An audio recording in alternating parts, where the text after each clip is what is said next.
Muy bien, muy buenas noches. Bienvenidos a esta webinar de la sección de Neumonología Clínica y Crítica. A esta webinar la hemos denominado Foro de Discusión. ¿Qué aprendí de mi caso con COVID? Durante los 3 últimos meses hemos tenido, como nunca hemos recordado en el pasado, un aluvión de información científica en revistas internacionales muy prestigiosas y hemos participado en numerosas plataformas online.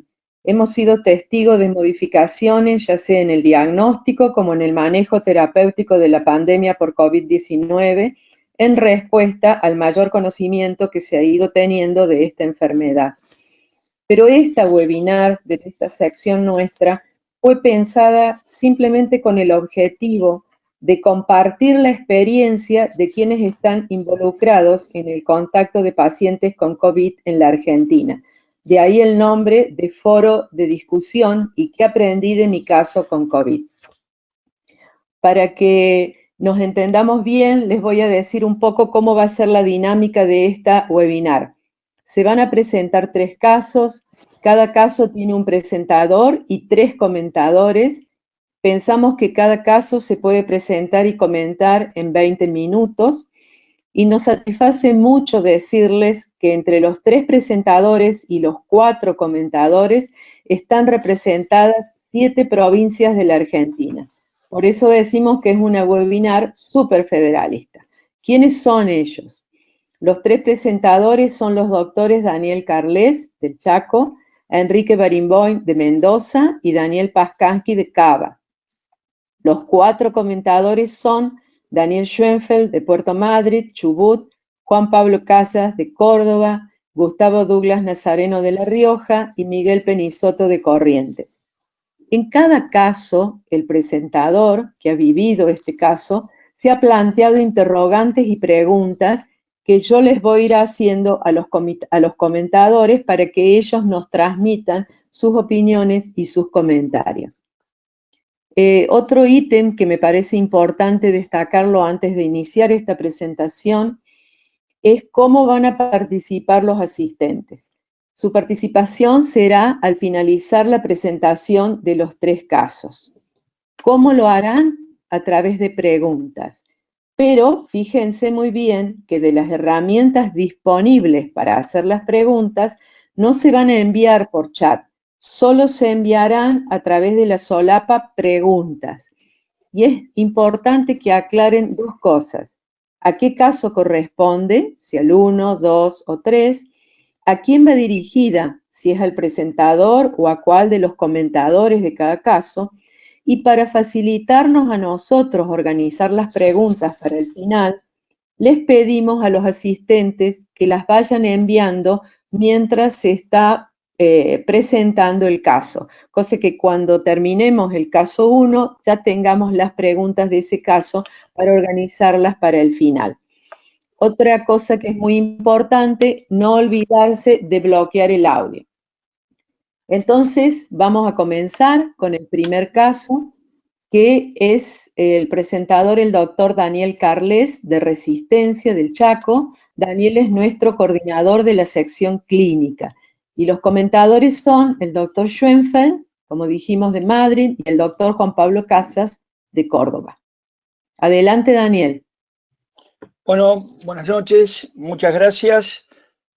Antes de empezar esta discusión, este foro, en nombre con la doctora Vanessa Brate y el mío propio, como coordinadores de la sección de Neumonología Clínica y Crítica de la asociación, queremos agradecer y felicitar a todos los miembros de la sección que han participado activamente en este periodo de 3-4 meses que tenemos la pandemia, con mucho aporte, con mucha comunicación, así que ha sido muy valioso. Y bueno, y queremos rescatar esta alta iniciativa de empezar esta actividad que me parece muy valiosa.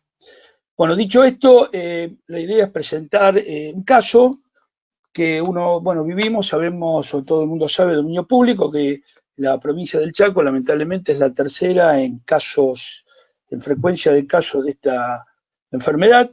Y bueno, me tocó ver un paciente de 49 años, de sexo masculino, que bueno, es técnico de laboratorio del Hospital Central acá de la ciudad de Resistencia del Perrando, donde funciona como extraccionista.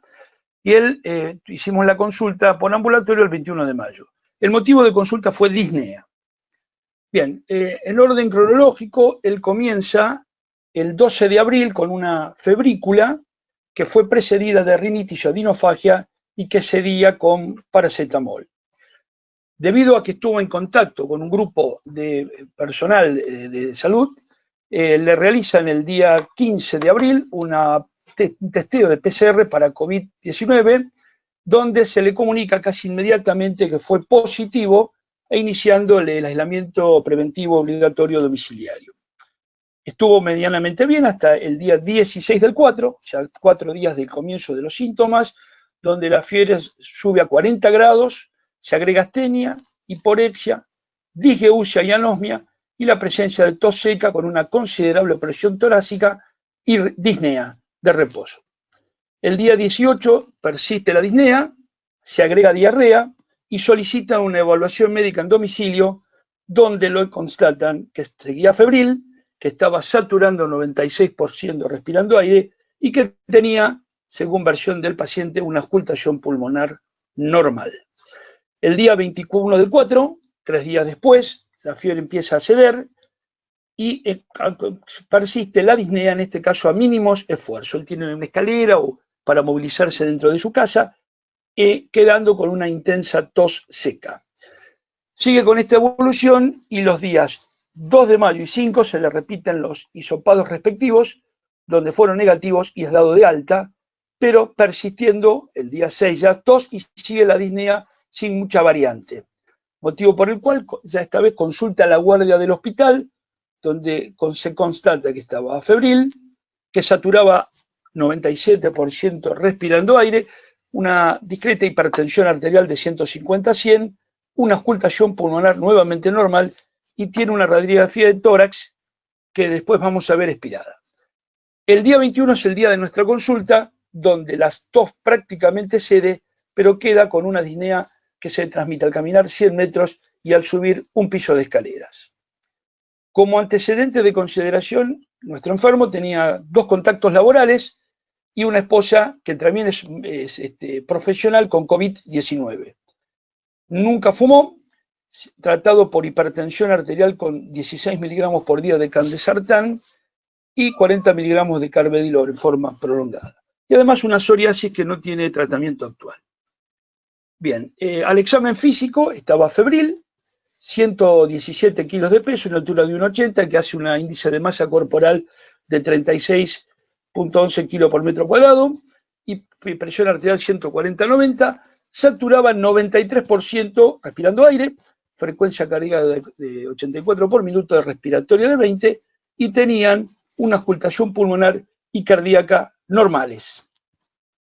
Bien, esta es la radiografía que él trae, realizada el día 15 de mayo, 10 días antes de la consulta con nosotros, donde si bien la placa es expirada, se puede ver algunos, no es una placa muy feliz, pero tiene algunos infiltrados, o opacidades, mejor dicho, impresionaban como de tipo reticular de predominio bilateral. Acto seguido le solicitaron, una tomografía de tórax que se realizó el día siguiente, donde se ven básicamente estas opacidades con patrón en vidrio deslustrado que se presentan en forma periférica y se ven prácticamente de vértice a base. Aquí se ve a punto alto a nivel de la carina y en las bases pulmonares.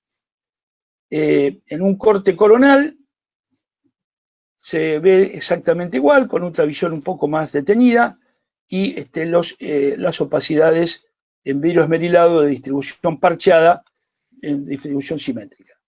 Bien, desde el punto de vista del corte mediastinal no presentaba ni adenomegalias, no presentaba derrame pleural, el hígado y el resto de los órganos eran normales.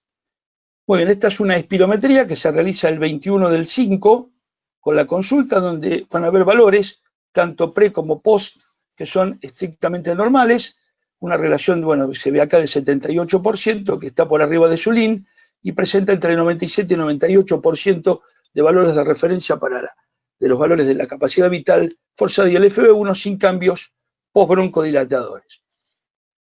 Bien, acto seguido se le vino con un ecocardiograma que, bueno, como aquí muestra, traía una aurícula izquierda que estaba ligeramente aumentada por área, una fracción de eyección del ventrículo izquierdo de 60%, tenía una motilidad segmentaria normal, una aurícula derecha normal, un ventrículo derecho con un tamaño adecuado, un TAPSE normal, función sistólica y espesor del ventrículo derecho normal, es decir, una presión estimativa sistólica de la arteria pulmonar de 23.4 milímetros de mercurio. Bien, se le realizó el 29 del 5, cuando vino posterior a la consulta, son 8 días después, los valores de volúmenes pulmonares y la difusión, donde se ven valores estrictamente normales como figuran en la pantalla.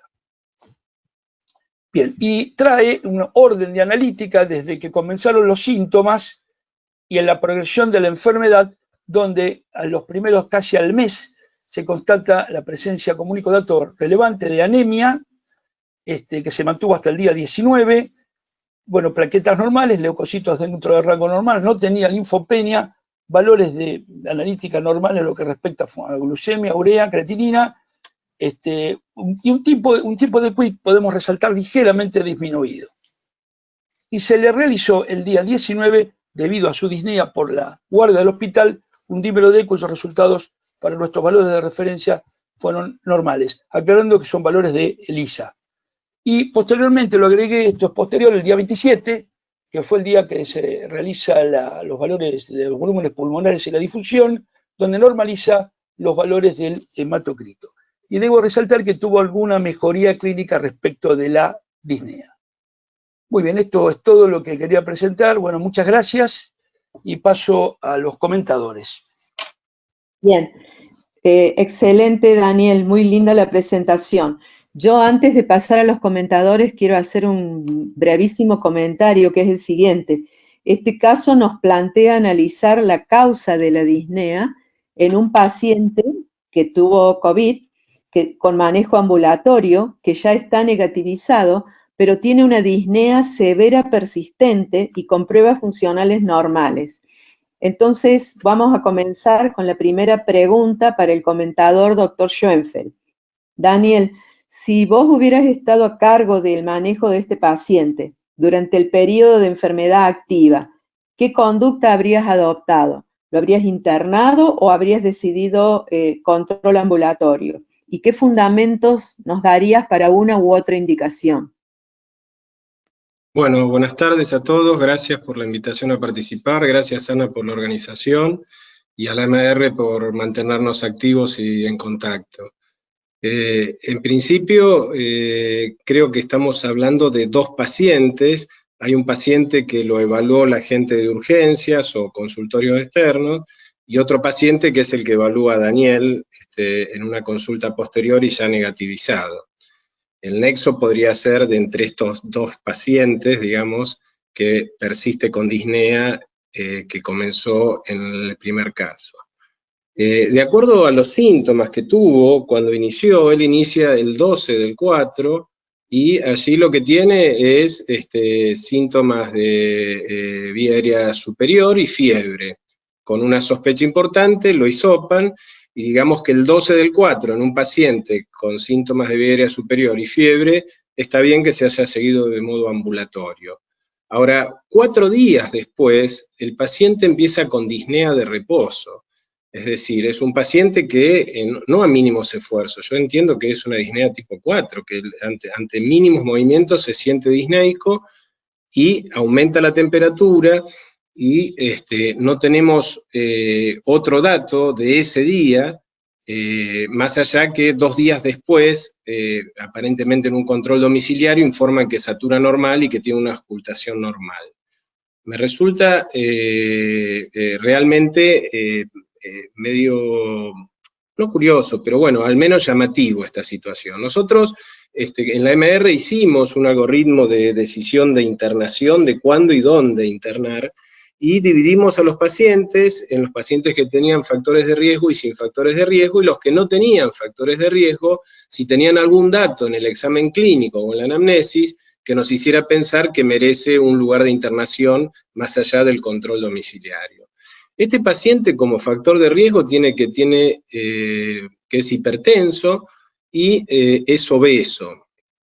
Y si bien es menor de 60 años, tiene disnea de reposo, así que uno puede presumir que está taquipneico, por más que allí no figure la cantidad de respiraciones por minuto. Así que no veo radiografías y tengo unos análisis muy puntuales, así que yo creo que la decisión de este paciente pasaría por internarlo. Después, una vez internado, habría que ver, de acuerdo al resultado radiológico y clínico, en qué lugar, si en una sala común o en una sala de cuidados de mayor intensidad. Para tomar la decisión de dónde internarlo, nosotros tomamos los criterios ATS-ITSA y él no tiene criterios mayores, es decir, no tiene necesidad de ventilación invasiva, ni está con shock séptico, y de los criterios menores podríamos tomar en cuenta quizás que esté taquipneico, pero no lo sabemos, y podríamos sacar la SAFI, no la PAFI, porque no tiene gases, sino saturación, y la SAFI es mayor de 315. Así que yo creo que este paciente en ese momento, en el momento en que se evaluó, alrededor del 16 de abril, sí lo internaría, y lo internaría en una sala COVID, no en una sala general. Así que mi respuesta es que sí. Después, cuando lo consulta Daniel, el 21, creo que es el 21, ¿sí? Ya tiene menor disnea. La disnea podríamos decir que ya puede ser 2 o 3, porque él puede caminar 100 metros y subir un piso por escalera. Recordemos que antes era una disnea de reposo, así que la disnea para mí fue mejorando, junto con su cuadro clínico y el hecho de estar afebril. Así que en ese contexto, el 21 de mayo, cuando lo vio Daniel por consultorio, ya en ese momento no es un paciente para internar, pero sí para hacerle estudios e intentar hacer el diagnóstico de por qué está disneico y, bueno, qué solución le podríamos dar. Muy bien, muchas gracias, Daniel. Ahora la segunda pregunta se la hacemos a Juan Pablo Casas. ¿A qué potenciales causas atribuirías la persistencia de la disnea durante esto que podríamos llamar convalescencia? ¿A anemia, tromboembolismo, a secuelas del COVID? ¿Cómo evaluarías o interpretarías esta situación, ya que la disnea es el síntoma más importante? Buenas noches. Ahí el paciente tiene compromiso intersticial pulmonar, tiene compromiso pulmonar claramente visible en la tomografía, además tiene hipoxemia. Lo que llamaría la atención es por qué este paciente tiene función pulmonar normal. Hay dos cosas a tener en cuenta. Este virus suele afectar la vasculatura pulmonar, aún con un dímero D negativo como tiene este paciente y un ecocardiograma normal.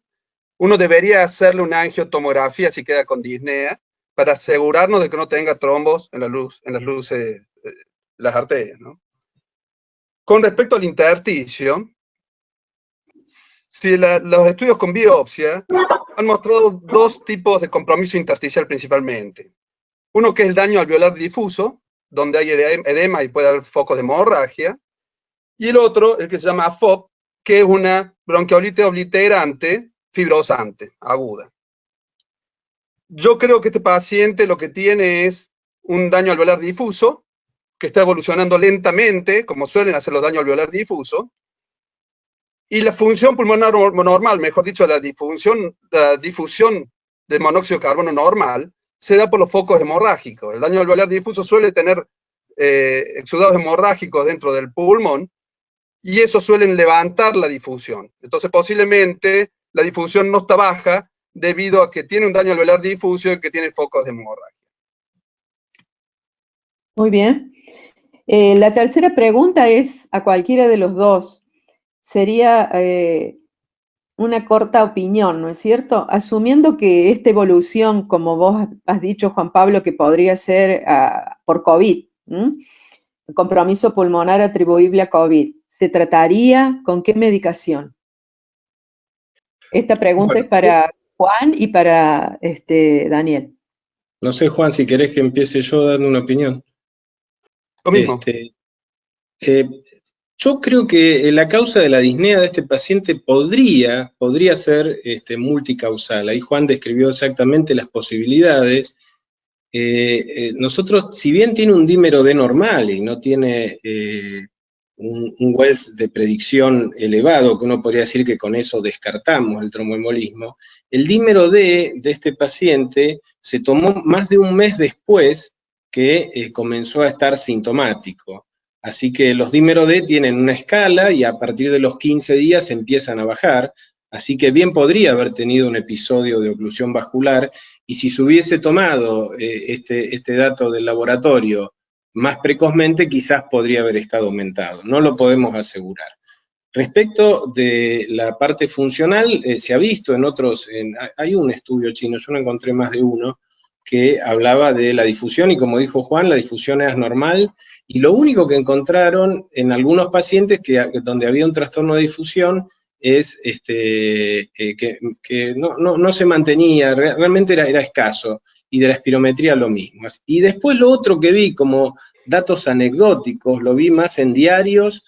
En diarios hay un news de la BBC que habla de que los pacientes aún recuperados y con función normal quedan con una gran letargia y con disnea y con dificultad como muscular, como si hubiesen hecho en algún momento una miositis y quedaran secuelados. Yo creo que en este paciente no le daría medicación, y lo que haría sería, sí, lo pondría en un plan de rehabilitación respiratoria y muscular en general, ¿no?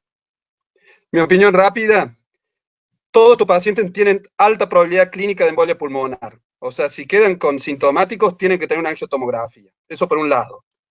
Por otro lado, el paciente tiene compromiso de parénquima pulmonar. Esa tomografía es tardía, es de hace poquitos días. Entonces, y vemos que en la anatomía patológica de estos pacientes, muchas veces hay bronquiolitis obliterativa que suele responder al corticoide. El paciente está muy sintomático, refiere una disnea a 100 metros, es un chico joven. Yo le haría una prueba de corticoides y a la semana evaluaría. Si el paciente hizo un cambio grande, por ahí lo mantendría un poquito más. Si el paciente no hizo ningún cambio, lo suspendería. Perfecto. Muy buenos comentarios. Entonces, vamos a pasar al segundo caso.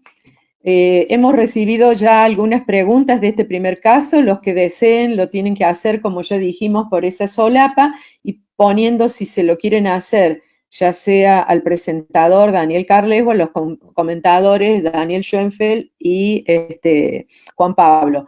Les hago un comentario off the record. Se ve que el nombre Daniel está más o menos en la edad de los Danieles nuestros, porque en estos 7 que son, hay 3 Danieles. Bueno, vamos a continuar entonces. Manden las preguntas de este caso por la solapa de preguntas. El presentador de este caso es el doctor Enrique Barimboim de Mendoza. Él trabaja en el Hospital Central de Mendoza y es docente de la Universidad Nacional de Cuyo. Los comentadores de este caso clínico son el doctor Gustavo Douglas Nazareno, Miguel Penisoto de Corrientes y nuevamente Juan Pablo Casas. Adelante, Enrique, te escuchamos. Muchísimas gracias, Ana. Buenas noches a todos. Gracias por permitirme participar en esta actividad, que considero que es importante y, como bien se dijo, es una actividad federal. Aquí en Mendoza nosotros tenemos hasta ayer, en estadísticas oficiales, 94 casos de pacientes con COVID, de los cuales 42 han sido importados y 46 contactos estrechos de esto. Hay 6 casos que están bajo estudio de investigación epidemiológica porque no se conoce bien el origen.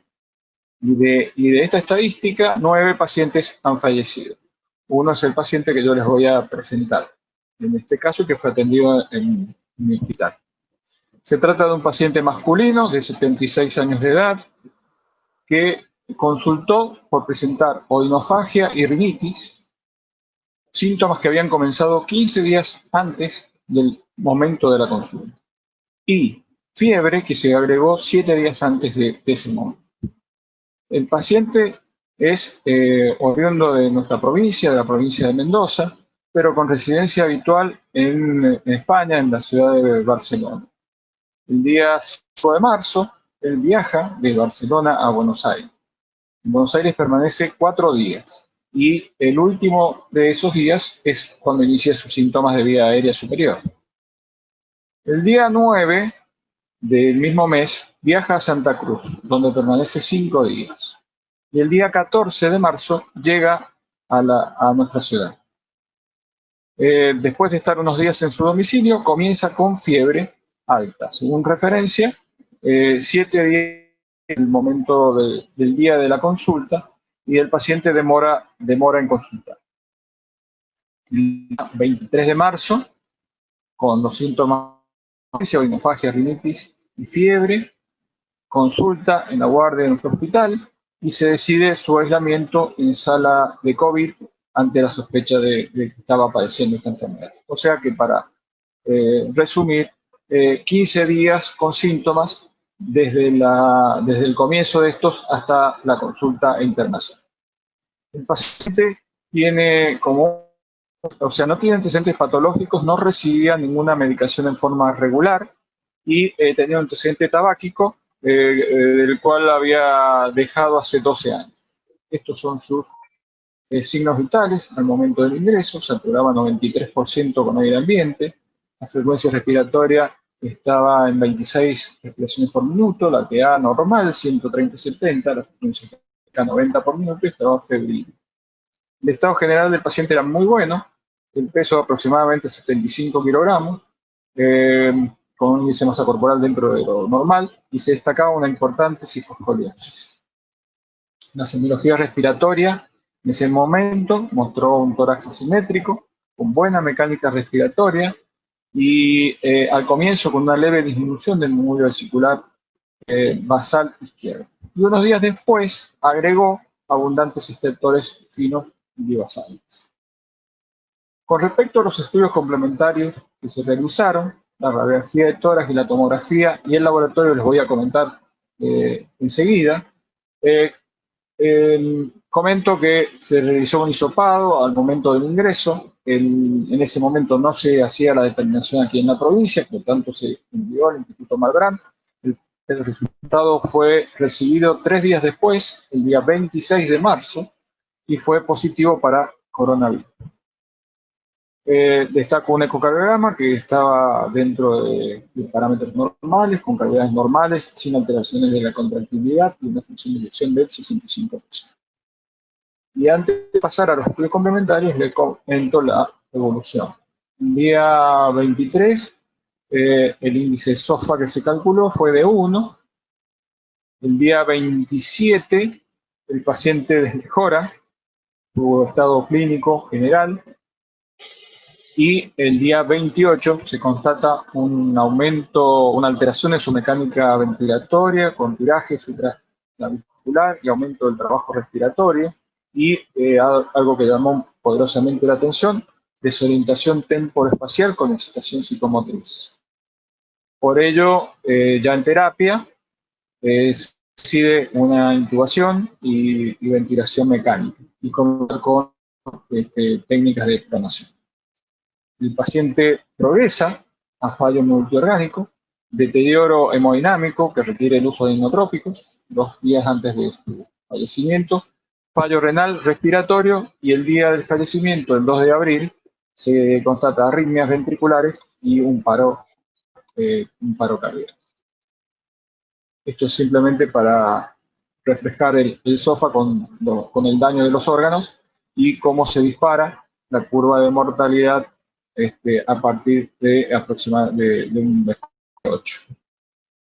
Les muestro la radiografía de tórax. Esta es la radiografía de tórax al ingreso.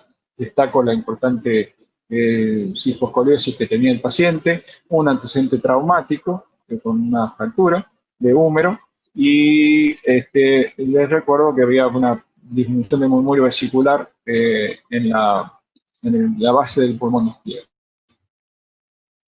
Pero no se observaron otros tipos de infiltrados. Sin embargo, la tomografía computada realizada el mismo día muestra opacidades en parche de tipo vidrio esmerilado, algunas periféricas y otras más centrales, como ustedes pueden ver aquí, y con el resto del parénquima conservado.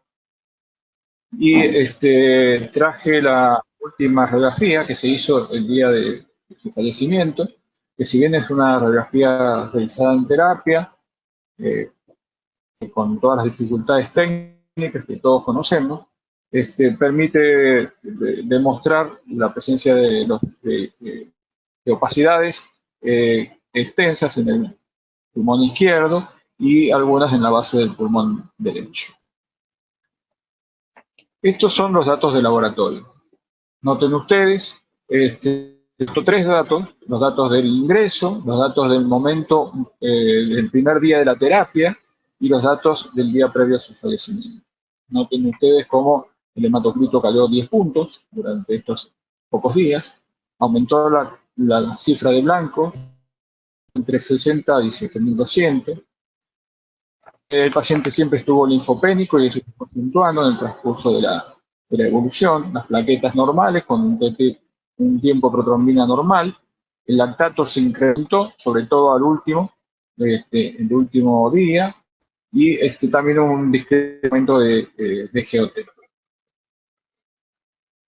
La uremia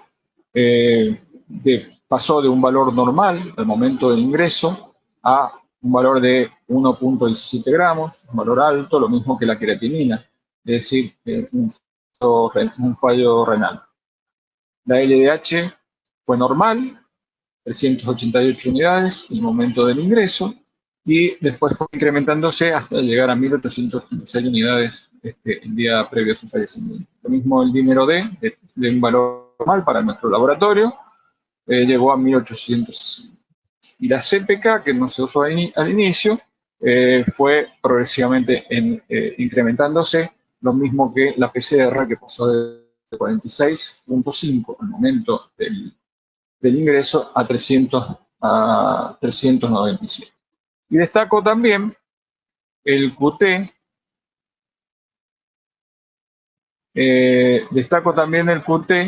donde pueden ver que que se encuentra incrementado en el final de la evolución, a 512 milímetros. Esta es la evolución gasométrica, donde ustedes ven, respirando aire ambiente, el paciente ingresa con una hipoxemia de 66 milímetros de mercurio y con un gradiente alveolar arterial de oxígeno de 47 y una PAFI de 314. Esto se va deteriorando con el transcurso de la evolución y al final tenemos una acidosis metabólica descompensada con un pH 716, que va ensanchando hasta 184.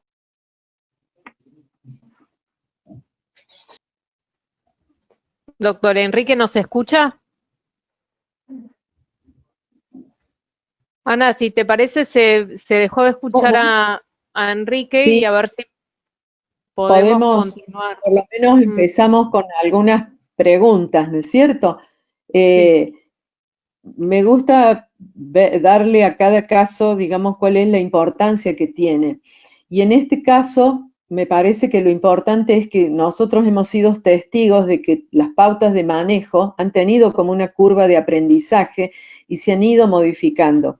El caso que presenta Enrique comienza el 5 de marzo, o sea, muy a los inicios de la pandemia en nuestro país, y nos plantea el interrogante que si a la luz de los actuales conocimientos la conducta hubiera sido diferente en lo que se refiere a tratamiento, etcétera. Entonces, al doctor Douglas le preguntaríamos qué incidencia en la progresión de la enfermedad puede haber tenido la demora en la consulta y en comenzar el tratamiento. De todas maneras, cuando Enrique se vuelva a reconectar, vamos a volver para que él termine el caso que ya está en sus finales, ¿no? Gustavo, te escuchamos. Hola, buenas noches. Bueno, gracias por la convocatoria. Yo creo que lo primero que habría que analizar es cuánto demoró la consulta para saber de qué opciones terapéuticas se pudo haber perdido. O sea que habría que determinar si la enfermedad comenzó con la odinofagia y retrasó la consulta unos 16 días, o si comenzó por la fiebre y tardó unos 9 días. Obviamente que la odinofagia es un síntoma muy sugestivo y la fiebre puede no estar presente al inicio en más del 50% de los casos, pero es muy raro que aparezca después de 6 o 7 días. Además, eso iría en contra de la fisiopatología, porque la fiebre depende de los interferones, de la inmunidad innata y de otras cuestiones que están más activas durante los primeros días. Por otro lado, llega con síntomas y con signos de compromiso respiratorio incipiente, con una saturación de 93 y con buena mecánica respiratoria. Y el compromiso respiratorio suele empezar a los 7 a 10 días, en la fase mixta esta del famoso gráfico de Sidigi. Lo mismo pasa con la tomografía, que muestra alteraciones estructurales tempranas, como ese vidrio esmerilado tenue y un poco de reticulación también que vi. Inclusive la PCR, que puede ser positiva durante mucho tiempo en algunos pacientes, como ya sabemos, pero en la mayoría se negativiza en el hisopado cerca del 7º o 8º día. O sea que sería más probable que esté todavía positiva en el día 9º que en el día 16. Y lo último que me orienta bastante es el laboratorio, que hace un salto de los parámetros inflamatorios a los 4 o 5 días de estar internado, en lo que sería más o menos el día 13 o 14 el inicio de la fiebre, que es cuando suele comenzar justamente la etapa hiperinflamatoria. Así que bueno, dicho esto, creo que pasó la fase más activa de replicación viral en su casa, sin antivirales, aunque la efectividad y la seguridad de estos antivirales está bastante discutida. De hecho, el ministerio sacó el caletra y sacó la hidroxicloroquina de sus recomendaciones condicionales. Y el documento de la AMR sigue recomendando el caletra solo para las neumonías graves o con factores de riesgo. Y ayer la OMS, como dato de color, resucitó la hidroxicloroquina. Así que este paciente de 70 años con neumonía tal vez se haya perdido de iniciar los antivirales, pero en forma más temprana, pero no sé si le hubieran cambiado mucho el pronóstico. Tal vez un tratamiento antiinflamatorio ya internado, sí, pero bueno, eso es motivo a lo mejor de otra discusión. Nada más. Perfecto, Gustavo.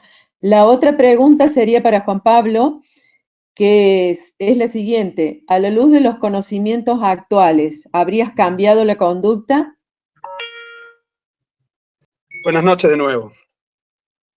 En este paciente yo tengo 2 tiempos para replantearme. Un primer tiempo que es cuando está internado y yo que se empezó a inflamar, hizo ese estado de hiperinflación, de hiperinflamación. El virus, cuando empieza a replicar en neumocitos tipo 1, empieza a liberar citoquinas y esa inflamación es la que infiltra el pulmón. No me llama la atención a mí, con ese estado de hiperinflamación, que el paciente evolucione hacia el distrés respiratorio y hacia la asistencia respiratoria mecánica. Yo tengo marcadores de inflamación que son muy accesibles. Por ejemplo, el PCR que se liga a la interleuquina 6, la ferritina que se liga a la interleuquina 1. Este paciente tenía un PCR que de 46 pasó a 397. No tenía registro de ferritina, porque en esa época seguramente no la teníamos en cuenta. Y tiene una importante linfopenia, que esos son linfocitos que se meten hacia el pulmón y que están inflamando el pulmón. Yo creo que en este primer tiempo hubiese indicado corticoides con ese estado de inflamación, a ver si podría atenuar ese estado de hiperinflamación y evitar el paso a la asistencia respiratoria mecánica. Con respecto al segundo momento que yo me planteo, el del distrés. El distrés respiratorio, un personaje muy conocido nuestro de Italia, Gattinoni, describe 2 tipos de distrés, como 2 fenotipos de distrés. Un tipo 1 y un tipo 2. El tipo 1 es la neumonía viral aislada, 70% de los casos, en la cual la complacencia está casi normal, el paciente está muy hipoxémico, complacencia normal, y en estos pacientes hay que evitar la asistencia respiratoria mecánica porque son poco reclutables, o sea, es poco lo que podemos hacer en un paciente intubado y la incrementa la mortalidad de la intubación. Son pacientes para intentar ventilación invasiva, son pacientes para intentar oxígeno hiperflujo. El tipo 2 son pacientes que ya tienen complacencia baja, que tienen una complacencia menor a 40 mililitros por centímetro de agua, que en el caso del paciente. No alcanzaron a mostrar la diapesita de complacencia, pero este paciente oscilaba la complacencia entre los 20 y 30 mililitros. Estos pacientes se tratan como distrés. O sea, yo estoy de acuerdo con el tratamiento tipo distrés, volúmenes corrientes bajos, entre 4 y 6 mililitros kilo, presión platón menor de 30, un PIP elevado entre leve y moderadamente elevado, un driving pressure menor a 15, se puede hacer pronos si con eso no mejora la oxigenación, y son pacientes que pueden evolucionar al ECMO, aunque la experiencia con ECMO es bastante mala, porque la mayoría de pacientes fallecen los que pasan a ECMO. En estos pacientes también, en estadio avanzado, también está indicado los corticoides. ¿Por qué? Porque como dije antes, algunos tienen esta bronquiolitis obliterante que responde bien al corticoide, entonces vale la pena intentarlo. Si yo tuviese antiinterleuquina 6, tipo tocilizumab, por supuesto en este paciente lo hubiese usado. Con ese PCR no hubiese dudado en usar antiinterleuquina 6. Pero como normalmente ese tipo de drogas nosotros no disponemos, yo creo que hay que tener presente que en estos estadios de hiperinflamación, el corticoide puede prevenir el paso a la asistencia respiratoria mecánica y en una de esas lo puede sacar del estado de insuficiencia respiratoria severa. También lo hubiese puesto heparina, que no me figura que lo hubiesen colocado, pero lo hubiese puesto heparina a dosis terapéutica cuando el paciente se volvió crítico. Creo que Enrique ya puede mostrar las últimas diapositivas, ¿es así? Las diapositivas lo que mostraban, Acá ahí está, el ahí tipo de está. tratamiento que le habían dado, que era el tratamiento que se hacía en ese momento, hidroxicloroquina, citromicina, ritonavir, lopinavir. El paciente aparentemente no recibió corticoide y no figura la heparina, que después con el tiempo nos dimos cuenta que eran importantes. El IOT, la intubación orotraqueal, le hicieron prono tratando de reclutar, que es lo que corresponde, y el paciente terminó con hemodiálisis enotrópico y está en estado de distrés generalizado, ¿no? Ahí está. Disculpame, Juan, sí tenía heparina. Sí tenía heparina. Profiláctica. Que por ahí en estos pacientes se puede replantear, si uno no tiene posibilidad de movilizarlo, el hacer dosis terapéutica, sobre todo si está requiriendo inotrópico y está con presión baja, uno puede pensar que el paciente tiene que tener compromiso vascular pulmonar. Este paciente no subió tanto el dímero D. Eso normalmente uno sospecha con el... Bueno, a ver, del compromiso renal. Gustavo, no se superpongan en lo que van a opinar. ¿Qué querés decir? No, simplemente, simplemente tener en cuenta también que tenía un compromiso renal importante. Sí, por el cual tuvo hemodiálisis, ¿no es cierto? Claro, digo por el tema de la heparina y todo eso. Perfecto. Bueno, y para Tato, ¿a qué atribuirías, Tato, las causas de muerte en este paciente? Muchas gracias. La verdad que es un enorme placer compartir con tantos amigos este webinar. Antes de entrar al caso en particular, quería agradecer a Muriel y a todos los integrantes de la Mediateca por todo el trabajo que están haciendo, ayudándonos tanto en esta situación tan particular. Respecto de este caso, que nos muestra, como dijiste, Ana, claramente de dónde estábamos parados en ese momento, y me gustaría puntualizar, porque creo que no se dice, que el 5% de los pacientes que se infectan por COVID van a requerir terapia intensiva, es algo conocido por todos, pero tenemos que remarcarlo. Y de estos, un 70-80% requiere asistencia respiratoria mecánica y la mitad de lo que se internan en terapia se mueren. Y si bien hay varios factores asociados con la muerte o de riesgo para muerte, como la diabetes, las enfermedades cardíacas y otras, el factor de riesgo más importante es la edad, y este paciente tenía 73 años. Bueno, varias cosas dijeron. Luego de 3 o 4 días de internación presentó signos claros de inflamación sistémica, con indicadores de mal pronóstico evolutivo, con linfopenia, aumento de la PCR y también del dímero D, que en estos pacientes es un excelente marcador de activación del sistema de coagulación y no se asocia solo a fenómenos trombóticos, sino también a daño tisular y a peor pronóstico. Como dijeron, recibió heparina profiláctica, pero no se lo anticoaguló al paciente. En este estado inflamatorio, como también mencionó Juan Pablo, desencadenó un compromiso funcional de varios órganos con signos bien evidente de falla multiorgánica, indicado por el SOFA, que al cuarto día empezó a aumentar. Estos pacientes con neumonía por COVID grave se mueren por insuficiencia respiratoria, pero de dos maneras, con insuficiencia respiratoria pura, y otro se muere por compromiso multiorgánico con inflamación sistémica y eventos trombóticos en donde hay falla miocárdica, renal y también microtrombosis pulmonar, que son de los más importantes.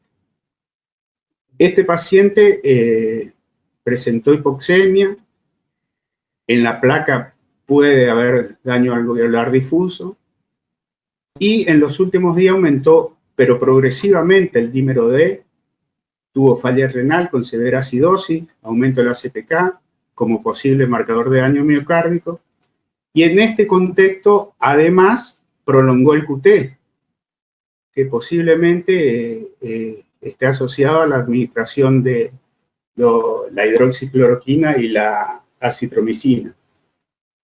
Finalmente hizo una arritmia con posterior paro cardíaco y por lo tanto considero que todos estos fenómenos de manera conjunta desencadenaron la muerte. Muchas gracias, Tato, por la presentación, Enrique, que bueno, no sabemos qué pasó, pero ya estábamos en los finales y más o menos se piloteó. Vamos a continuar con el caso número 3.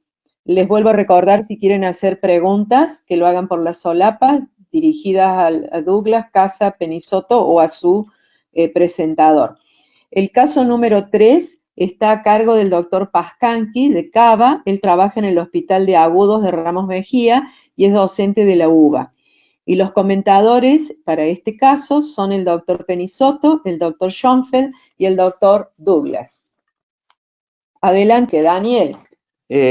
Bueno, muchas gracias por la invitación. Es un placer participar, digamos, de este foro con amigos y gracias a los que están del otro lado. Gracias a Muriel por sacarnos todas estas dudas tecnológicas que a veces nos ponen un poco nerviosos. Y bueno, yo les voy a hacer un breve comentario. Llamativamente, miren lo que son las cosas de la historia. Mi hospital tiene 150 años. Y fue inaugurado hacia fines del siglo XIX con la primera pandemia de cólera, o sea que indudablemente es un hospital que surge y nace con las pandemias, tanto de cólera en su momento y después, posteriormente, digamos, a la pandemia de fiebre amarilla que azotó Buenos Aires. Y ahora estamos enfrentando esto. A modo de resumen, les cuento que la ciudad de Buenos Aires en el día de la fecha tiene aproximadamente 720 pacientes con COVID positivo internados, de los cuales hay 600 casos, un poco más, entre 600 y 620 casos que son leves a moderados, y hay más de 100 casos en terapia intensiva, de la cual el 97% está ventilado. Así que hay casi 100 pacientes ventilados al día de hoy en las estadísticas que tenemos en la ciudad de Buenos Aires. Bueno, esta es la paciente número 3. Que es una paciente femenina de 79 años, que era una mujer extremadamente activa, independientemente, digamos, de los 79 años, acostumbraba a viajar permanentemente y en uno de estos viajes, el último, que regresa de un viaje de Dubái, comienza con síntomas el 18 del 3 y el 22 del 3 se interna por fiebre y tos seca.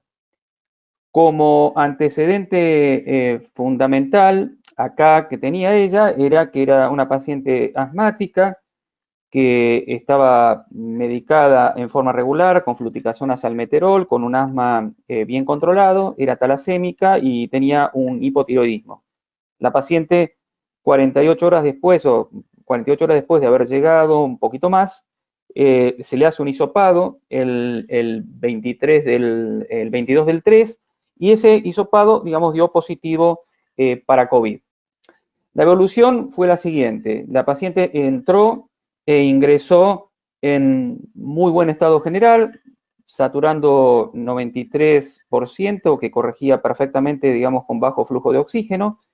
Indudablemente, como tenía una placa patológica, comenzó de acuerdo, digamos, a la norma, con un tratamiento con todo, digamos, ceftriaxona, claritro, que es lo que nosotros utilizamos, digamos, en el hospital, hidroxicloroquina, digamos, en ese momento, oseltamivir y caletra, o sea, con todo el combo por la cual estos pacientes se utilizaba, digamos, estos tratamientos en el ingreso. Y se le puso profilaxis con heparina de bajo peso. La paciente se mantuvo extremadamente estable y a partir del 26, 27 de marzo, o sea, unos 5 días después, comienza lentamente a tener un mayor requerimiento, digamos, de oxígeno. Y 3 días después de esto, requiere el uso, digamos, de máscara reservorio al 50%. Hasta ese momento la paciente, por supuesto que estaba todo, el manejo era en piso. Consecuentemente con esto, el día 7 del 4, o sea, unos días posteriores, tenía un dímero D elevado, por la cual se duplica prácticamente o se triplica el dímero D que teníamos inicial. Ahora les voy a mostrar el laboratorio a continuación. Por lo tal, se decide que hasta ese momento la paciente estaba con profilaxis, se pasa la paciente, digamos, a anticoagular, y además de este episodio, digamos, de elevación del dímero D, el mayor requerimiento de oxígeno, la paciente empieza con sibilancias, empieza un poco con broncoespasmo, y con el antecedente que ella tenía, se le inicia corticoides endovenoso con muy buena respuesta al tratamiento.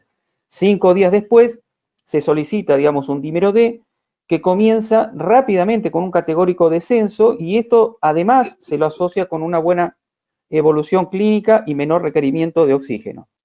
Como ven en esta diapositiva, acá está un poco cómo fue el laboratorio, digamos, desde el inicio. Esta paciente, digamos, como lo positivo, estaba con, acuérdense que la paciente era talasémica, pero estaba con 2.600 blancos y tenía 460 linfocitos, y el día a las 48 horas, digamos, de ese día, del 24 del 3, tenía una LDH que empieza a aumentar, una LDH de 927.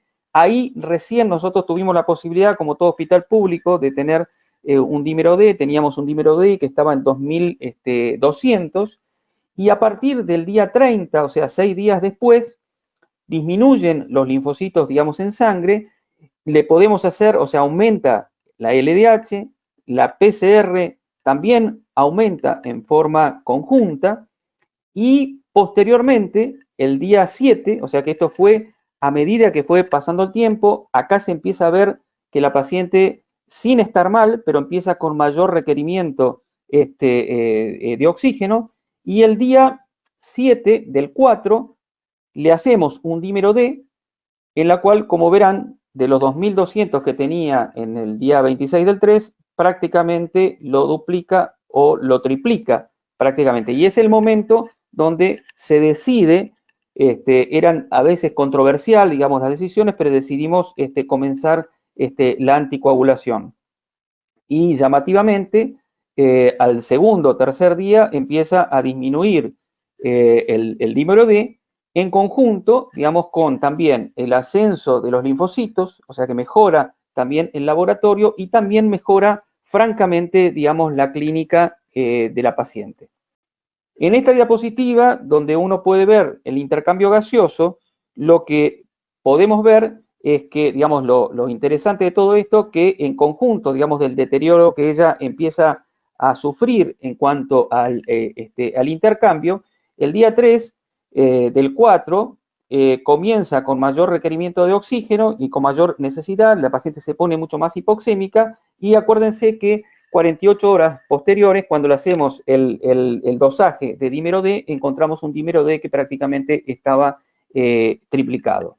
Esto lo que nos mostraba un poco la gasometría de esta paciente. En resumen, ¿Qué cosas importantes, digamos, uno debe considerar en esta paciente? Primero, el día 22 del 3, la paciente se diagnostica como COVID positivo.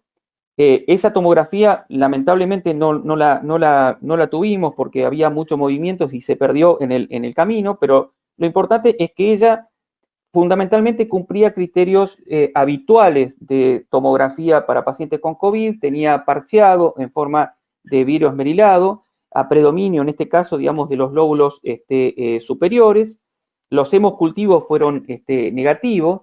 El 24 del 3, esta paciente se hicieron dos tomografías, después vamos a ver, digamos, el resumen un poco ahora a continuación, en la cual se veía que la paciente, en conjunto con ese deterioro, digamos, gasométrico, la necesidad de mayor requerimiento de oxígeno, fue progresando con las opacidades en vidrio esmerilado, ya no solamente en campos superiores, sino en campos medios y bases, y el 26 del 3, indudablemente la paciente tenía un compromiso torácico de más del 50% con iguales características. Le hicimos hemocultivos, los hemocultivos eran negativos, y cuando le hacemos el control, digamos, del segundo hisopado, prácticamente esta mujer llevaba más de 20 días con tratamiento internada, y el hisopado, digamos, para COVID seguía siendo positivo. Recién negativiza, digamos, el COVID prácticamente casi al mes de internada. Fíjense que el primer COVID los tenemos el 22 del 3 y la negatividad del hisopado fue el 15 del 4. Bueno, acá como verán, un poco le muestro lo que son las tomografías, un poco la correlación. Esta paciente tenía en su comienzo los compromisos mayor de lóbulos superiores, y en la medida en que fue evolucionando la paciente, no puedo señalarle bien porque no puedo manejar de acá el puntero, fíjense, fue adquiriendo un compromiso totalmente diferente, en donde se veía un patrón, digamos, reticular, engrosamiento de la cisura. En el lóbulo inferior izquierdo da la impresión de tener una tendencia de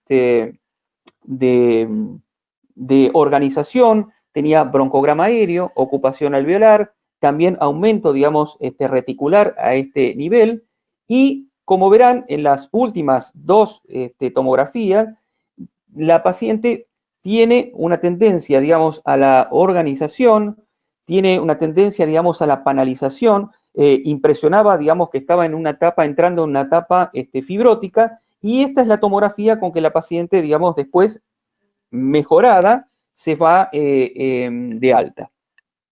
Bueno, esto es un poco la paciente, dejo a la discusión. Esto, como verán, es parte del atuendo nuestro de los últimos meses, parte de mis compañeros y del grupo de neumonología que estamos, donde estamos peleando desde hace mucho tiempo en una tarea muy estresante de todos los días, pero bueno, que la unión y el empuje que tenemos entre todos nos lleva a tratar de tomarlo de la mejor manera. Así que bueno, abro a la discusión, así que bueno, muchas gracias.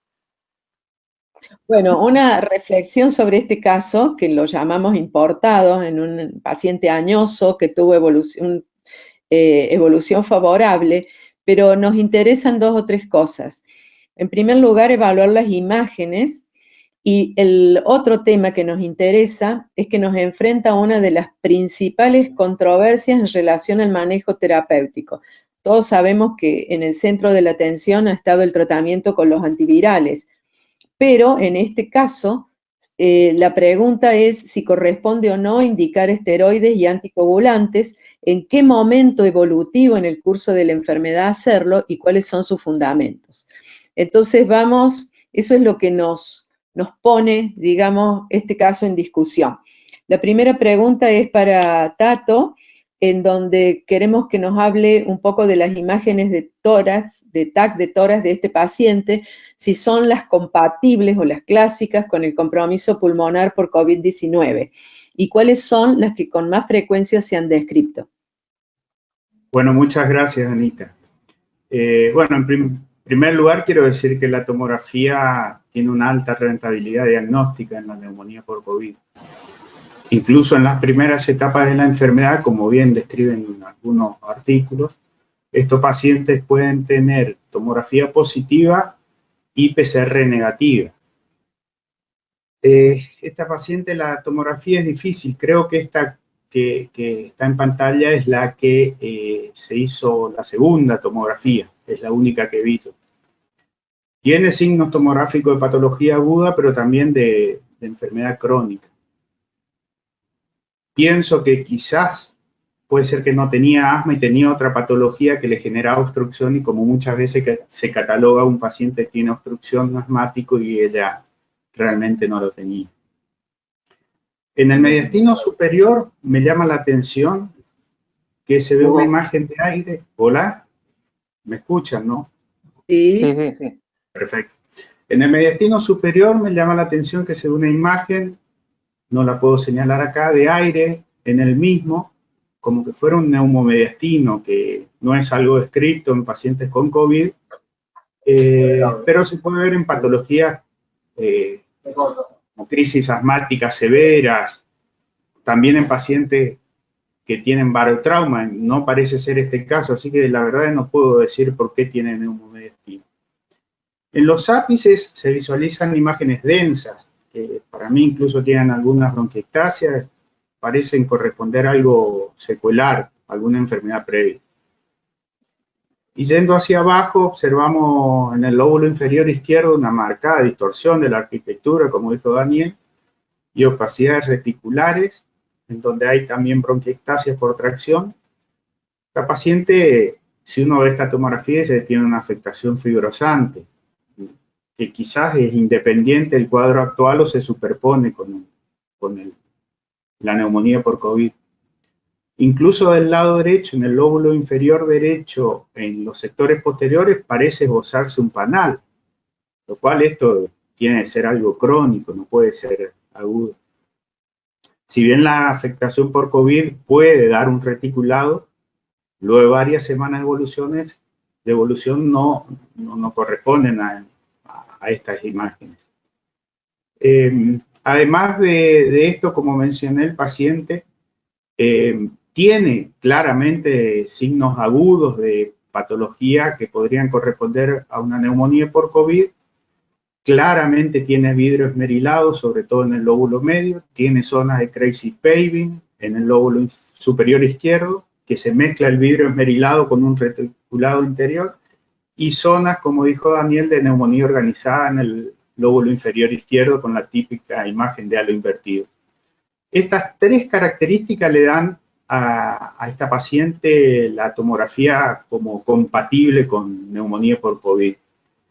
Para esto a mí me sirve muchísimo analizar las imágenes según la Guía Británica de Imágenes de Tórax, que es muy concisa y muy buena, y en donde recomiendan buscar 4 patrones para que sea compatible por COVID. Opacidad en vidrio esmerilado, que es lo más frecuente, y vos preguntabas, Anita, qué frecuencia tiene. El vidrio esmerilado se da en general más del 85% de los casos. Estas opacidades en vidrio esmerilado son periféricas, multilobares, en general de zonas posteriores e inferiores, pero pueden estar también en el lóbulo medio. El crazy paving, que como comentaba recién, se superpone al vidrio esmerilado, lesiones densas, reticulares, que dan el patrón en empedrado loco. La neumonía organizada, que esta paciente también tiene, en los lóbulos inferiores, son lesiones densas, subpleurales, con patrones de consolidación. Y el cuarto patrón compatible con COVID es el daño alveolar difuso, que en general, cuando es muy importante, son opacidades homogéneas que generan en los pacientes un cuadro de estrés grave. La presencia de cada una de estas lesiones es importante, porque esta paciente es como que está mostrando 3 etapas. Entonces se mezclan las distintas lesiones evolutivas. Al principio aparece el vidrio esmerilado, después aparece el crazy paving y después la neumonía organizada. O sea que en esta paciente creo que por estos 3 patrones presentes podemos decir claramente que es una neumonía, una tomografía, una neumonía compatible con COVID. Muchas gracias, Tato. Las dos preguntas que siguen, la primera es para Daniel Schoenfeld, la segunda para Gustavo, y la de Daniel es anticoagulación sí o no, la de Gustavo es corticoides sí o no, y en el caso de que los indicarían a los anticoagulantes Daniel Schoenfeld o a los corticoides Douglas, ¿en qué momento de la evolución lo harían? Bueno, gracias Ana, gracias Tato por la descripción, muy de acuerdo con lo que dijiste. En principio, los coágulos parecen ser una parte esencial en la evolución de estos pacientes. ¿Por qué tendrían que tener coágulos o por qué hay coágulos? Bueno, básicamente porque son pacientes que aumenta el fibrinógeno y porque tienen daño endotelial. Los coágulos se ha visto el aumento de la tendencia a coagular no solo en el pulmón, sino que hay registros anecdóticos incluso en catéteres o en pacientes que le hacen hemofiltración. Tienen estos pacientes una mayor tendencia a la coagulación. La frecuencia es muy elevada y recién ahora se están haciendo algunas autopsias y estamos conociendo casos desde 1/3 de los pacientes con TEP hasta un estudio austríaco que mostró, son pocos casos, porque como son muy infectocontagiosos los pacientes, se tiene mucha precaución en hacer autopsias. Pero estos fueron 11 muertos sucesivos que se le hicieron autopsia, y en los 11 aparecieron fenómenos de oclusión vascular. Aunque todos estaban con profilaxis, no con tratamiento, todos igual tuvieron oclusión vascular. ¿Cuándo es el momento? Bueno, puede haber un momento clínico, que es si el paciente empeora la disnea, y esto va acompañado de saturación, entonces ese es un momento que lógicamente tenemos que sospechar que el paciente está haciendo oclusión vascular importante. Y hay un momento que puede ser de laboratorio, algunas sociedades hematológicas toman en cuenta el dímero D y dicen que si aumenta 6 veces el valor basal, o si toman en cuenta, hay un indicador cuyas siglas es SIC, que es una coagulopatía inducida por sepsis, esto quiere decir SIC, y eso toma en cuenta el recuento de plaquetas, el tiempo de protrombina y el score SOFA, y les da distintas puntuaciones, y si tiene un SIC mayor o igual a 4, es un indicador de que el paciente tiene altas posibilidades de estar haciendo un TEP. Así que estos pacientes, de mínima todos, tendrían que estar con profilaxis en el momento en que se diagnostica o incluso cuando se los interna. Y si vemos trastornos evolutivos clínicos o de laboratorio, como les comenté, yo creo que es el momento, en ese momento, de iniciar una terapia anticoagulante, con heparina. Perfecto. Señor corticoide, Casas. Gustavo, en realidad. Gustavo. Ah, perdón. Gustavo, sí. Gustavito, perdón. Bueno, no hay ningún problema. Bueno, no, siempre que se van a utilizar corticoides en el contexto de una infección, uno se preocupa un poco por lo que puede ser el retraso del aclaramiento del virus o el aumento de la mortalidad, como ya se ha visto, ¿no es cierto?, en algunos trabajos. Y bueno, es así que el Ministerio de Salud no los incluyó nunca en sus recomendaciones condicionales a los corticoides, y la AMR solo los recomienda condicionalmente en COVID con distrés. El problema es que gran parte de estas recomendaciones derivan de una evidencia indirecta que hay con otros virus como SARS, como MERS, como influenza, o de trabajo con corticoides en distrés de otras causas, de cualquier causa. Y lo que hay en COVID son sobre todo estudios chinos, algunos a favor, otros en contra, pero con muchas limitaciones metodológicas, ya sea desde el número de pacientes, de no saber las dosis, de no saber cuándo se inician los corticoides, etcétera, etcétera. Pero hay un trabajo reciente de un grupo americano liderado por un doctor Fadel, que creo que es de Detroit, con 200 y pico de pacientes, donde compararon cómo les iba en una época en la que no usaban corticoides con la época en la que los comenzaron a usar. O sea que había un grupo control. Y lo bueno del trabajo es que también incluyó pacientes que no estaban tan mal. Si necesitaban oxígeno a más de 4 litros por minuto, ya le ponían corticoides tempranamente, pero usaron dosis bajas, 0,5 a 1 miligramo kilo de metilprednisona, y por pocos días, 3 días si estaban en sala general, 7 días si estaban en UTI. Y vieron que los pacientes, comparando la época pre-protocolo de corticoides con la época post-protocolo de corticoides, cuando usaron los corticoides entraban menos en UTI, entraban menos en respirador y tenían menos mortalidad. Así que mi impresión es que la cosa anda por ahí, que hay que usarlos en una etapa pre-distrés inmediato o distrés temprano. Lamentablemente esa etapa es muy difícil de identificar. Lo ideal sería que tengamos puntos de corte de los biomarcadores inflamatorios que nos indiquen el momento ideal. Por ahora, me parece que podríamos guiarnos por una tendencia ascendente de los biomarcadores o cuando hay un salto importante, como veíamos en el caso de Enrique y en el caso de Daniel. Y tal vez haya que usar dosis bastante bajas y poco tiempo. Así que en este caso, cuando empezó a, digamos, necesitar más oxígeno, lo que fue coincidente con el aumento de los marcadores inflamatorios, tal vez yo ahí ya le hubiera iniciado los corticoides.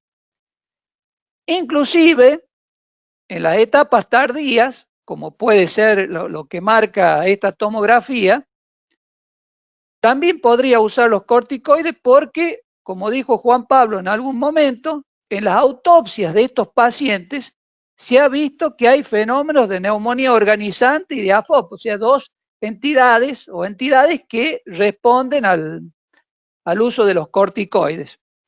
Y como dato adicional, podría decir que esta paciente estaba utilizando esteroides inhalatorios y se cree que los esteroides inhalatorios disminuyen la expresión de los receptores AC2 y de una proteasa de transmembrana que se llama serina 2, y eso podría disminuir un poco el riesgo a padecer patología grave en estos pacientes. Bien. En relación al caso 1 que presentó Daniel Carles, hay alguien que pregunta, le llama la atención que la radiografía de tórax que se mostró, esto sería ya, digamos, para Daniel, que la radiografía de tórax fue 10 días después del diagnóstico de COVID positivo y la TAC más de 30 días después.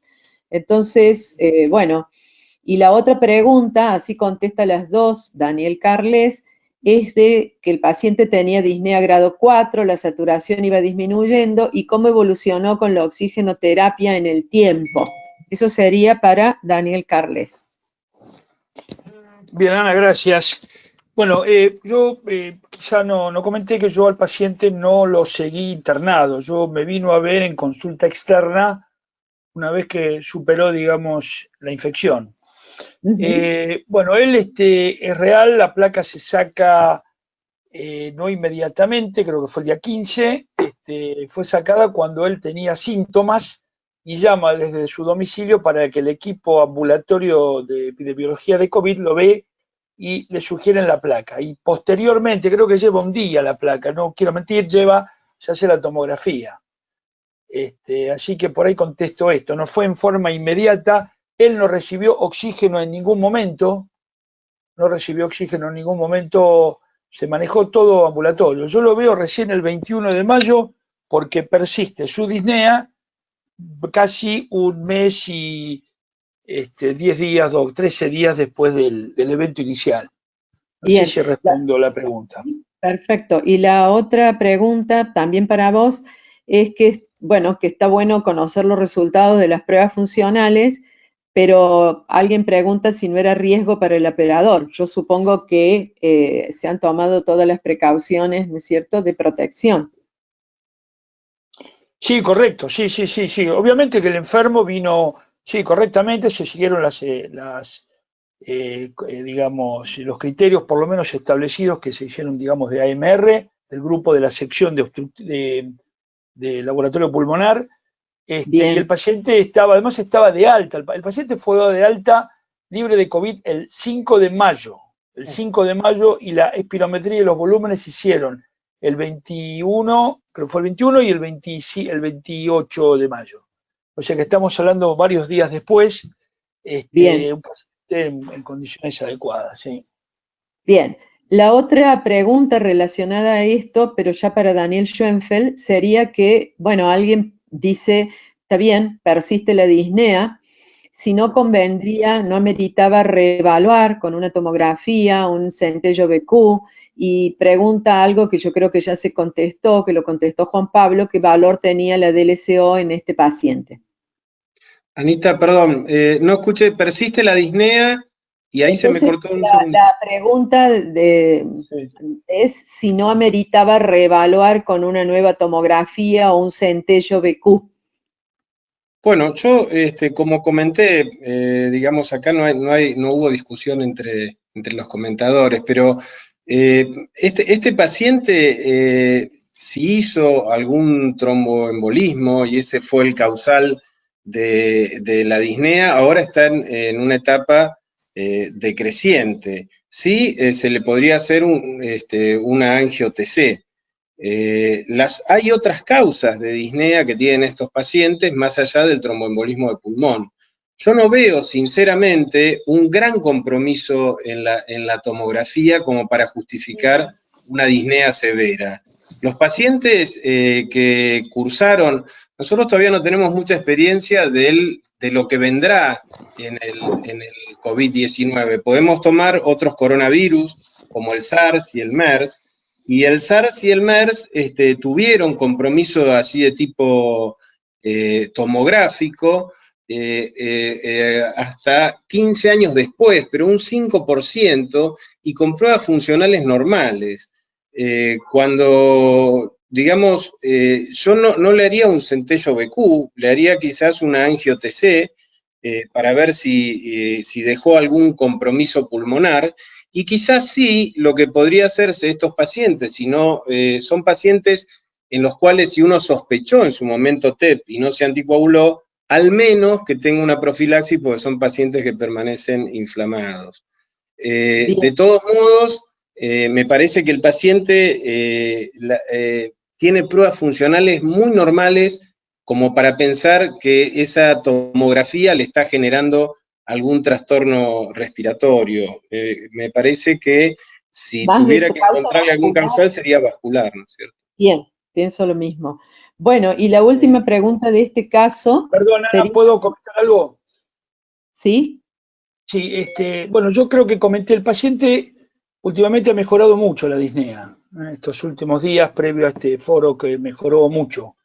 Un criterio fue la normalización del hematocrito. Segundo, el comentario del dímero D que hizo Daniel Schoenfeld respecto de los días del evento, llama la atención porque es un trabajo que publicaron unos brasileros hace ya un tiempo, y en realidad son pocos casos, y ellos plantean que habría que hacer más número de casos para poder confirmarlo esto. Primer dato. Segundo, llama la atención que en un TEP, que es un proceso netamente agudo, que lo pudo haber tenido el día 16, 17, cuando empieza la enfermedad, perpetúa una disnea casi más de un mes. Yo no sé si eso se ve en el TEP, a menos que sea recurrente.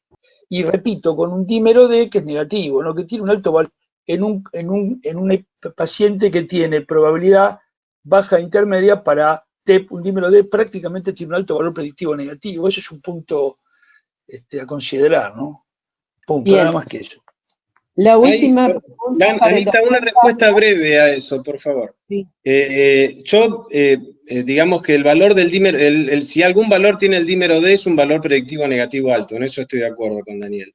Yo he buscado por otros pacientes. Yo creo que este paciente tiene multicausalidad, y te repito, no hay todavía cosas escritas, y lo empezaremos a ver con la cantidad de pacientes que hubo en el tiempo, esta famosa segunda ola. Vamos a ver cuántos de estos pacientes quedan secuelados desde el punto de vista radiográfico, tomográfico y funcional.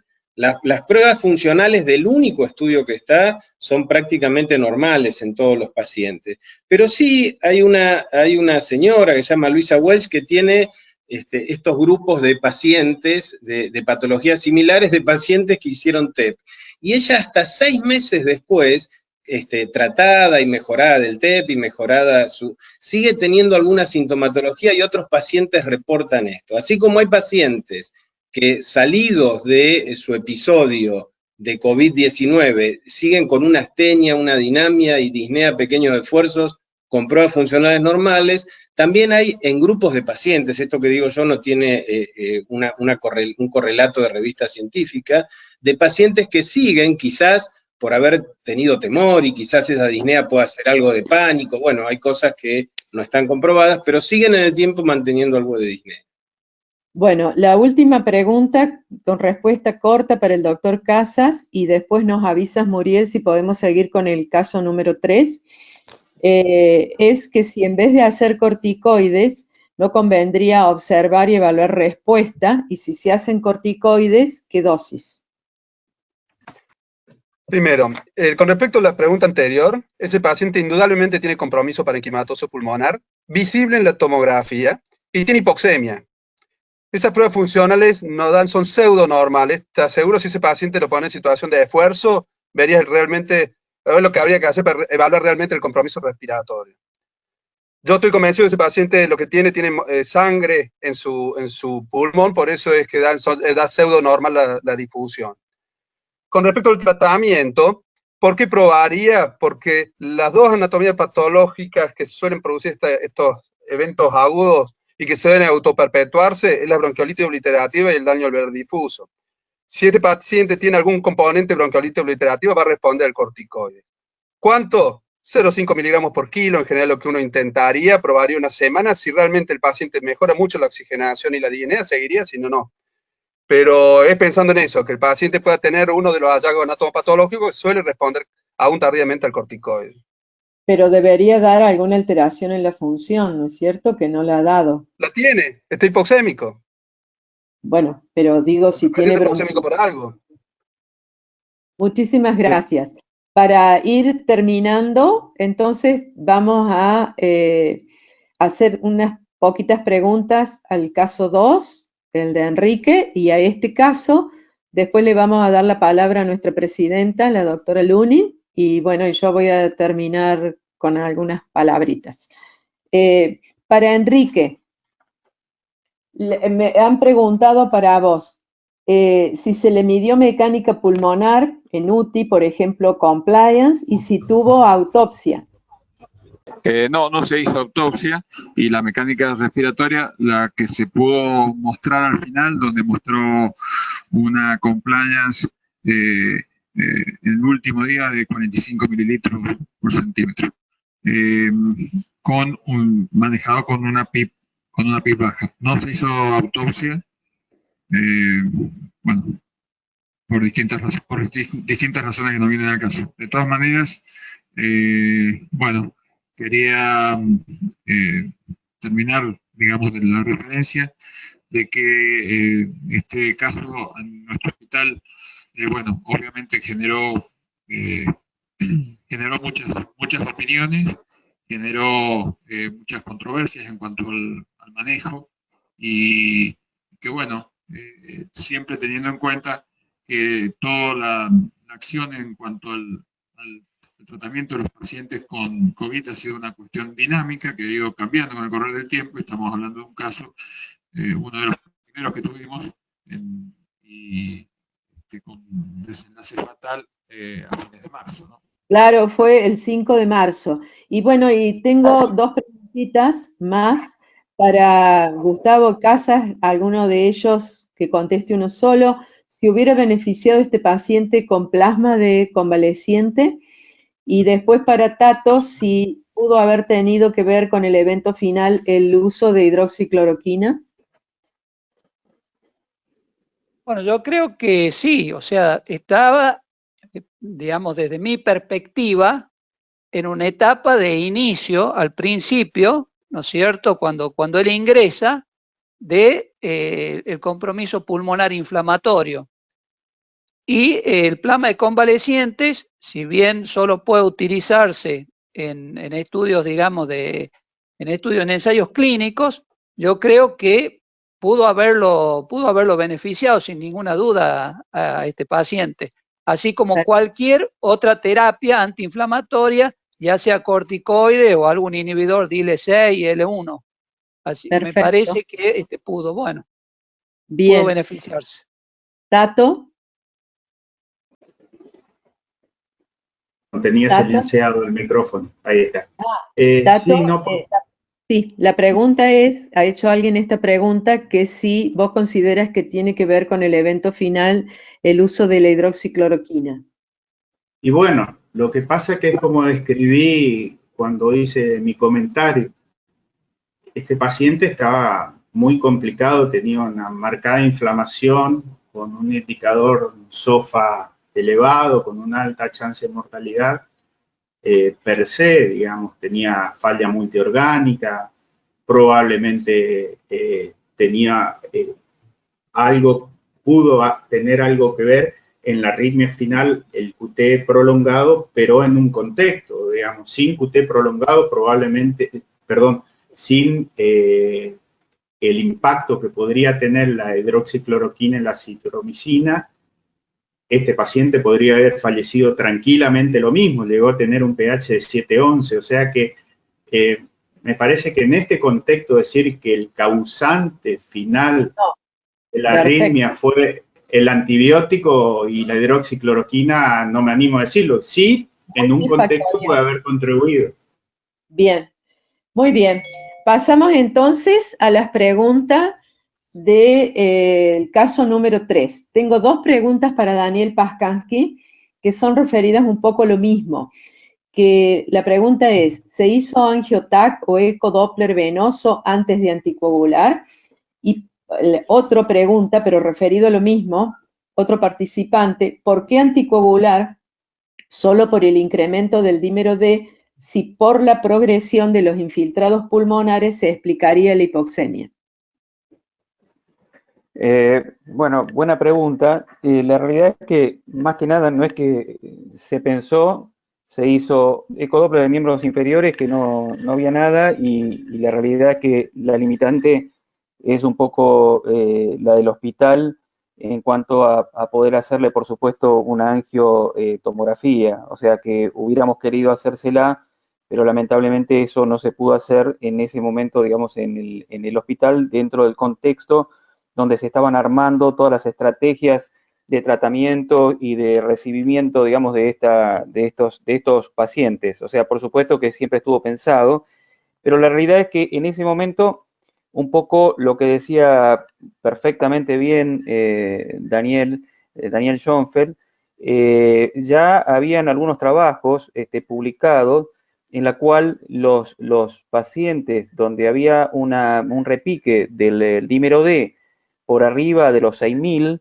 eran pacientes donde probablemente, y en el contexto también clínico, donde el paciente sube el dímero D, empiezan los factores inflamatorios a subir con el dímero D en forma conjunta, y el paciente empieza con mayor requerimiento de oxígeno, se tomó, digamos, como conducta de pasar de la profilaxis a la anticoagulación. Un poco lo que explicó Daniel tuvo que ver un poco con la decisión que se tomó en ese momento.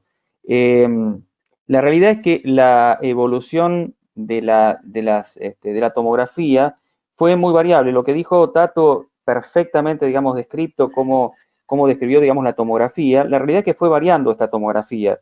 Indudablemente nosotros habíamos visto en una tomografía que no la tuve, la realidad, conmigo para mostrarle, donde había algunos signos de que la paciente probablemente tenía algo ya de compromiso del intersticio previo, pero lo que sí puedo asegurar es que ese compromiso del intersticio no tenía absolutamente nada que ver con la evolución tomográfica que están viendo ustedes o que vieron ustedes en pantalla. O sea que esto fue una evolución de la respuesta inflamatoria, pasó de una respuesta inflamatoria del pulmón a probablemente, si la paciente tenía algún antecedente previo de ya haber empezado, tiene 79 años, de algún compromiso del intersticio, fundamentalmente, probablemente el COVID-19 quizás ayudó a tener y a expresar una tomografía con mayor compromiso del intersticio, con la panalización, con las bronquiectasias por tracción, como lo describió absolutamente Tato. Y déjame una cosita en la aclaración, que me gustó mucho lo que dijo Gustavo con respecto a los corticoides. Quiero aclarar lo siguiente: esta paciente pasó por 2 periodos de uso de corticoides, en el medio porque empieza no solamente con la hipoxemia y empieza con broncoespasmo. Ella tenía un antecedente que lo veía otro neumonólogo diciendo de que ella era una asmática, entonces se dio durante 7 días corticoides con mejoría, o sea, mejora la pantalla, y al final, cuando nos encontramos con esta tomografía donde había organización, o por lo menos parecía una neumonía en organización, donde había bronquiectasia por tracción, y ella tenía un poco de disnea todavía con el ejercicio, se decidió recolocarle los antibióticos y se fue de alta, los corticoides, y se fue de alta con corticoides, con mejoría. Así que, bueno, esto es un poco a modo de comentario creo que contesté las preguntas, no sé si Ana, Sí, si me quedó algo. No, perfecto. Y en relación a eso, esta pregunta sería para Tato, Daniel o Gustavo, que tiene que ver con lo que hemos estado hablando del intersticio, que ¿qué incidencia tiene la evolución a un patrón fibrótico en un paciente que ha tenido COVID? Bueno, yo algo comenté, y todavía estamos en etapas precoces. Lo que tenemos que, a diferencia de los otros coronavirus, yo les hice un comentario de un trabajo que encontré de SARS y de MERS. El SARS creo que a los 15 años, se siguió a los 2 años y a los 5 años, a los 15 años, perdón, a los 15 años quedaba un 5%, pero la diferencia que tenemos en esta pandemia, que seguramente vamos en el tiempo a ver o aprender otras cosas, es que esta pandemia se da en personas grandes. En general, los casos más severos son en los mayores de 60, 65 años, como sabemos, y muchos de esos pacientes han desarrollado o tienen patología intersticial previa, lo cual se suma a esta patología inflamatoria con secuelas por ahora impredecibles. Lo que va a ocurrir lo vamos a ir viendo en el tiempo, y parte de eso es la famosa segunda ola de pacientes con insuficiencia respiratoria, que es lo que se espera o lo que se va a evaluar pasado este periodo agudo, ¿no es cierto? ¿Puedo agregar algo, Anita? Muy 2 cortito, palabras. muy cortito. Sí, no, básicamente decir que un poco por sentido común, estos pacientes tienen distrés graves, y si se recuperan del distrés, vemos habitualmente pacientes con secuelas fibróticas del distrés, o sea que la etapa esa fibrótica la vamos a ver seguramente. Perfecto. Bueno, yo creo que... agregar una última cosa. Bien. ¿Puede ser? ¿Cortito? No, bueno, sí. No, obviamente que hasta que no pasen 6 meses, 1 año, no vamos a poder saber si efectivamente esta patología deja secuelas fibróticas o no, si el paciente puede evolucionar a una fibrosis pulmonar. Lo que sí, ya en las autopsias se han visto algunos focos fibroblásticos en el intersticio, e inclusive esta entidad, ¿no es cierto?, esta entidad anatomopatológica que se llama neumonía organizante fibrinosa aguda, que eventualmente también puede evolucionar hacia fenómenos fibróticos, nada más. Un poco, Gustavo, eso tendría que ver con la severidad de la injuria pulmonar aguda, ¿no es cierto? Posiblemente sí, posiblemente tenga que ver con el grado de inflamación que sufre el pulmón por la cantidad de citoquinas liberadas. Perfecto, una tormenta de citoquinas, como dicen. Sí, la famosa tormenta de citoquinas. Cuanto más alta sea, digamos, la disregulación metabólica o lo que se llama el síndrome de activación macrofágica, que es todavía un fenómeno inflamatorio aún mayor que ese síndrome de disregulación metabólica, más agresión va a recibir el pulmón y probablemente tenga más posibilidades de evolucionar estos cambios fibróticos. Pero, como decía, no lo podemos todavía vislumbrar ahora, y lo vamos a saber de acá a unos meses más, o a 1 año a lo mejor. Perfecto. Yo voy a dar unos agradecimientos y le dejamos el cierre a Susana. Yo pienso que los 7 participantes han trabajado con entusiasmo y compromiso A Susana Lunin creo que todos le queremos agradecer porque está siempre dispuesta a incluir a todos los que tengan una propuesta para que la AMR sea un ámbito de crecimiento compartido. A Muriel, que nos facilita con una templanza admirable y con alegría incursionar en estos secretos de las plataformas que sin duda no los conocemos todos. Y a todos y cada uno de los participantes a los que esperamos les haya sido de utilidad esta webinar de nuestra sección. Yo, cuando empezamos a organizar esto, no sabíamos qué nombre ponerle a los comentadores, si eran comentadores o expertos. Obviamente nos pareció que el término era comentadores, pero a la luz de todo lo que han opinado y de cuán imbuidos están, bueno, serán próximamente expertos. Susana. Bueno, buenas noches a todos.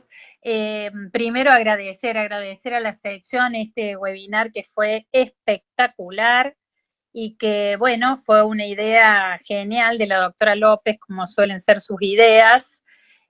Así que lo primero, muchas gracias a todos porque realmente aprendimos mucho y fue un webinar de lujo.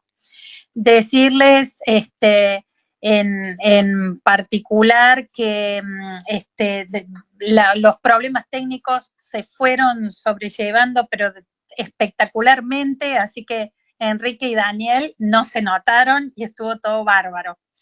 Y bueno, agradecer a Muriel, por supuesto, invitarlos a otra presentación de casos en algún tiempo, si ustedes quieren compartirlo con nosotros, porque realmente hemos aprendido mucho. Y me voy a tomar el atrevimiento de preguntarle a Enrique, porque, bueno, con el diario del lunes, ¿estás por ahí, Enrique? Sí, te escucho bien. Porque tu paciente volvió de España el 5 de marzo, fecha en que todavía España no era considerada procedencia de riesgo. Sin embargo, le estuvo esos 15 días, viajó, bueno, de Buenos Aires, Santa Cruz, Mendoza. ¿Sabemos algo de los contactos de todo ese tiempo?